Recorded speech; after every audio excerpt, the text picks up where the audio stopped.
A public service announcement for all you men coming to Denny's at 2:30 in the morning. Your phone number is not a tip. 7 drunkenly scrawled digits on a napkin is not going to make my day. Your schedule's constantly changing. You're on your feet all day. Your shifts swing between crushing boredom and frenetic activity. And you're not really guaranteed any number of hours in a week. You can be dropped and picked up from shifts within the hour. And for all this, you're paid too much to cover the basic needs of an American adult. Once upon a time, I worked 4 jobs at a time.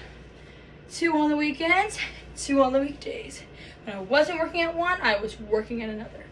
These jobs paid roughly like $7.25 to $7.50 an hour. I remember wanting to get out of these low-wage, crappy jobs so bad. I was treated so horribly and criticized for everything I did. Like, life doesn't throw you curveballs and shit like that. According to CNN of October 2022, we are seeing the biggest shock in the labor industry since World War II. The service industry has always been hellish, but we are seeing a great recession of people who finally feel like they have enough cushion from stimulus checks to quit their shitty jobs, and they aren't coming back, leaving those people stuck at those low minimum wage jobs, not only underpaid, but understaffed, leaving many with long hours and no time off. I quit my job at BK because there's no respect for someone working in the service industry. Poetry by Kat Stanford, an article from The Atlantic with the play blown sideways, and personal interview from coworkers. We do have to remember that these are real people with real lives, and just because they aren't published doesn't make them any less reputable. Your phone number is not a tip, especially when you follow it with something witty like nice ass.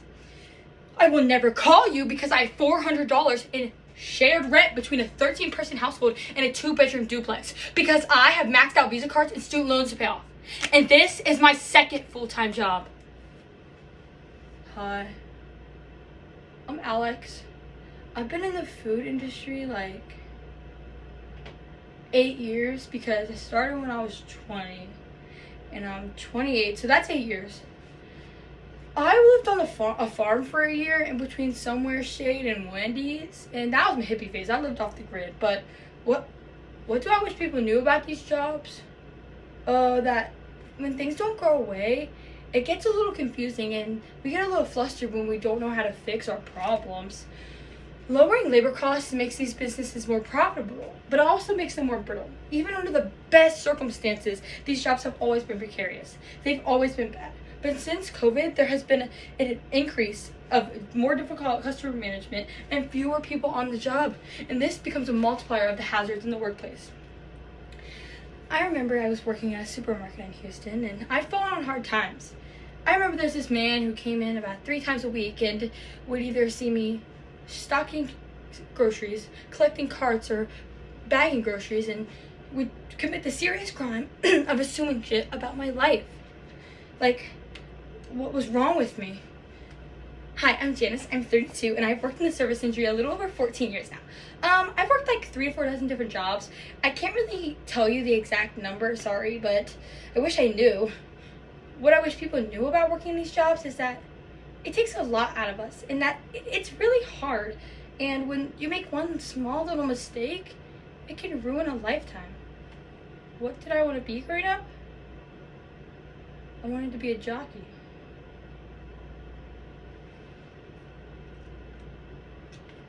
I will never call you because I live in the parking lot back and haven't showered in 2 days because my husband in jail and those kids over at the counter are mine. Because I live in a studio apartment with my coke addict recovering boyfriend. Because this is my 6th 13-hour shift in a row. Taking time off for illness is often unpaid for many workers. Vanishingly few service workers have the financial stability to take the necessary time off for an unpaid leave. If employers would even allow it. The CDC reduced the isolation guidelines for infected Americans from 10 days to 5, helping Americans get back to the workplace, doing things that are important to keep society running smoothly. But many experts have criticized the agency over lack of evidence that it's safe for workers to return to the workplace so quickly. You know, you can do better for yourself if you just went to college. I just continue to stock the shelves. Have you ever considered going to college? It will change your life. I look at him. Who the fuck told you I didn't go to college? Community college doesn't count. I'm talking about a 4-year university earning a degree. This time, without even looking up from what I was doing, I said, who the fuck told you I didn't go to college? I don't mean taking a few courses. I mean actually earning a degree. And who the fuck told you I didn't? Hi, I'm Sandy. I'm 50 years old, and I've had about 9 jobs in the past 30 years. Do I believe I get paid enough? Well, I make about $11.20 an hour, and I think everyone should be paid at least $15 an hour.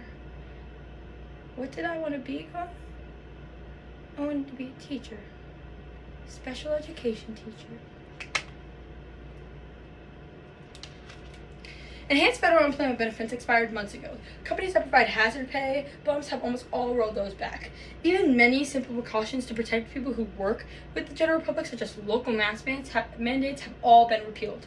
The Supreme Court blocked the Biden administration's vaccine or test mandate, which requires large employers to either regularly test or vaccinate their employees to ensure that it's safe for the workplace. I will never call you because I need a fix, because I need a cigarette, because I need a dime bag, because I need a drink, because I have been here since you were getting ready, and I will be here until you go to bed.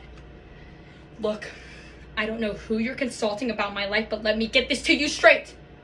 I don't appreciate you jumping to conclusions about me, okay? And I don't want to hear the whole college spiel, dude, because guess what? I went to college. I graduated from Ohio State class of 2010. And you know what? I am working 4 jobs right now, and I am paying off my student loans. I don't appreciate this. I don't appreciate the bullshit assumptions about me, and I don't appreciate you minding my business. Now, please leave me alone. I was so angry. I ended up going home. I get really sick and tired of people who are on the outside looking in. I think thinking they know better than deciding who or what kind of person I am. I will never call you. So please, for any other reason than it's 2:30 in the morning, so if any other reason than the fact that I saw your food first and didn't spit in it, if for no other reason than my nice ass, I could really use the money. And then finally, you finish your shift, and it's time for that late night taxi. Sitting down. Sitting down. It's as pure as drinking water, as crisp as biting into an apple. You're too fired up to go to bed, though. You sit at the kitchen table.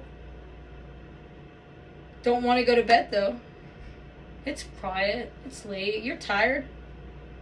Going to bed means that this February 12th, this August 3rd, this November 20th is over. And you're tired, and you made some money. You got through it, but nothing happened.